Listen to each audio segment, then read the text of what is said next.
Welcome back to the show, mobile gamers. I'm glad you're here because it means that you've somehow survived the Black Friday craze and instead chosen to tune in to hear about some great mobile games. And we've got a super interesting lineup this week with everything from a beautiful pixel art style adventure platformer to a relaxing puzzle game, a Counter-Strike-like first-person shooter with over 30 maps, a unique first-person tower defense game, and a Subway Surfers meets Mario Kart online multiplayer game. So I hope you'll find something that you'll enjoy this week, and remember to stick around till the end of this video if you're curious to hear what my favorite game of the week is. And with that said, let's get to the games. Hexa Knot is a simple, fun, and relaxing puzzle game with 500 levels where we move tiles around until the colored lines on the tiles connect correctly. The difficulty is well balanced, with the game getting tricky at around level 15 until you figure out the system to solving these puzzles, after which it gets a bit easier again. It is a challenging game, but it's not so challenging that you get stuck for tens of minutes at a time.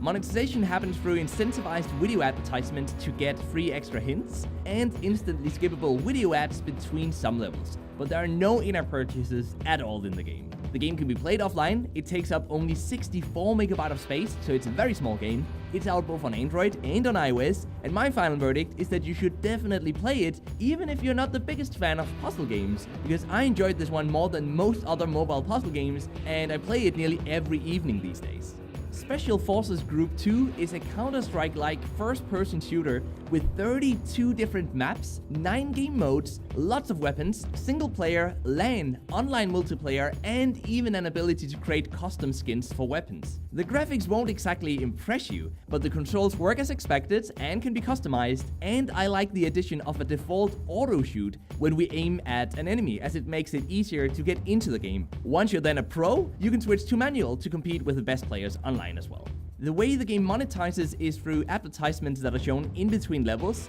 a $6 in-app purchase to remove these ads, and a $10 in-app purchase to start each round with 3,000 extra cash, which does give paying users a big first round advantage. Although cash is earned quickly after a round or two, so their pay to win advantage evens out after just a few minutes of every match. Overall, it's not the best mobile shooter I've played, but it has so much more content and game modes than most other games out there, so it might be worth a shot. The game can be played offline, it takes up 331 MB of space, it's out both on Android and on iOS, and my final verdict is that although, yes, it is definitely a clone of Counter-Strike, you should give it a go if you're looking for a first-person shooter with lots of content that you can play with friends locally and online. Skull Towers is an offline playable first-person tower defense game that mixes traditional tower defense elements like placing towers and upgrading them to protect against waves of enemies with first-person archery gameplay where we shoot different types of powerful arrows at enemies to help our towers defend our base. Every level throughout the campaign is split into only 3 waves of enemies, which keeps the levels at around 2 to 3 minutes of playtime,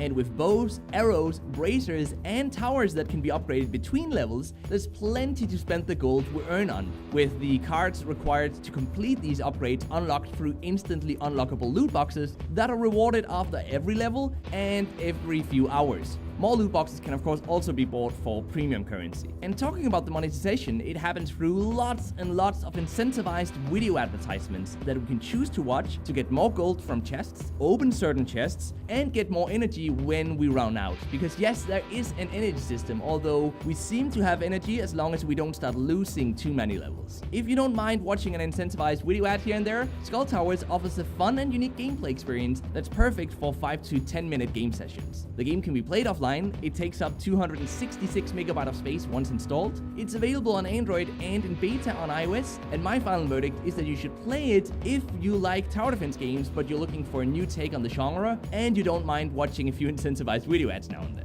Sonic Forces Speed Battle is a Mario Kart meets Subway Surfers multiplayer game where we compete against 3 other players to finish first as we sprint forwards on tracks of 4 rows, a bit like in Subway Surfers, dodging obstacles and picking up power-ups that can be used as weapons to take down our opponents, or give us a speed boost, just like in Mario Kart. New runners from the Sonic universe are unlocked and leveled up through a loot box mechanic that has us wait for boxes to open, watch an advertisement to open them faster, or buy them directly through in-app purchases. bonuses, which does add a pay-to-progress faster advantage to paying users, sadly. The graphics look great, the controls are simple, and matchmaking is fast, but due to a lack of players at higher ranks, seasoned players are reporting an unfair pay-to-win advantage. As long as you play casually though, I still think you can have fun with the game, and I certainly enjoyed my time with it. The game requires online access, it takes up 414 megabytes of space, it's out both on Android and on iOS, and should you play the game, well, I can't give it my warmest recommendation, but if you plan to play it casually, you can still consider giving it a go.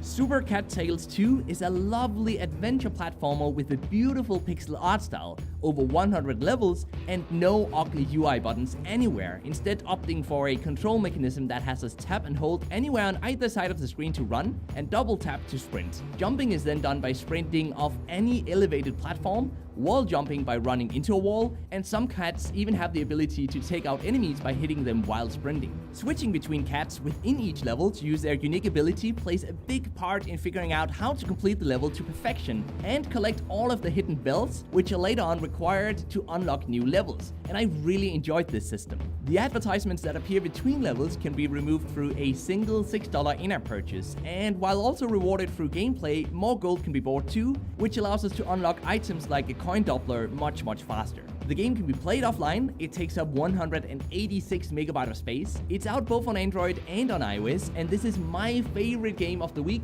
and I'm very confident that you'll end up enjoying it if you like platformers, because this one is really well made. Thanks for watching, let me know which game was your favorite, and until next time, just keep gaming, stay awesome, and I'll see you guys around.